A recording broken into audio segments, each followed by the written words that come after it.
Hi everyone, good morning. কেমন আছো সবাই? আশা করি তোমরা সবাই অনেক ভালো আছো। আর আজকে কর্তামশাই সকালবেলা বাজারে গিয়েছিল, বাজার থেকে মাছ নিয়ে এসছে আর এই দোকানের পরোটা। আমার ভীষণ রকম পছন্দ দোকানের পরোটা খেতে, বাড়ির পরোটার থেকেও। আর সকালবেলায় মা রান্না করে রেখেছিল, দুপুরে এটাই লাঞ্চ করেছি।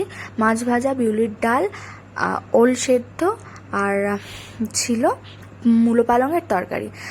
রেস্ট করে নিয়ে দুপুরবেলা বুকু ঘুম থেকে উঠেছে, তারপরে ওর পাপার দোকানে নিয়ে গেছিলাম। আমিও একটু দোকানের ভিতরে বসেছিলাম।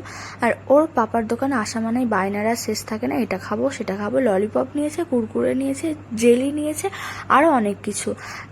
আর দেখো, আমাদের দোকানে কিন্তু নতুন কাঁচ লাগানো হয়েছে। কেমন লাগছে বলো তো দোকানটা? দারুণ লাগছে, আমার কিন্তু বেশ ভালো লেগেছে। দোকানটা কাঁচ লাগাতে পুরো লুকটাই পুরো চেঞ্জ হয়ে গেছে। দেন আমি বাড়ি চলে এলাম। রাতের ডিনারে সেরকম কিছুই করব না, আজকে বানাবো বাঁধাকপির তরকারি আর মুড়ি খেয়ে নেবো। তাই আমি তরকারিটা বানিয়ে নিচ্ছিলাম আর ওকে বললাম যে আজকে চলো রাতে মুড়ি খেয়ে নিই। আমার আর কিচ্ছু করতে ভালো লাগছিল না, তাই ও বললো ঠিক আছে চলো আজকে মুড়ি খাওয়া যাক। আর এই বাঁধাকপির তরকারিটা না আমি ভীষণ ঝাল দিয়েছিলাম, আর আমার ঝাল খেতে এত ভালো লাগে কি বলবো তোমাদেরকে, তাই আমি একটু ঝাল দিয়েই রান্না করার চেষ্টা করি।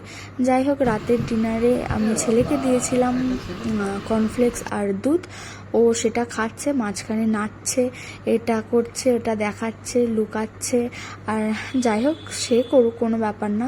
তারপরে ভালোভাবে ফিনিশ করেছে, এটাই অনেক। তা ভিডিওটা কেমন লাগলো জানিও, ভালো লাগলে অবশ্যই লাইক, কমেন্ট, শেয়ার করবে।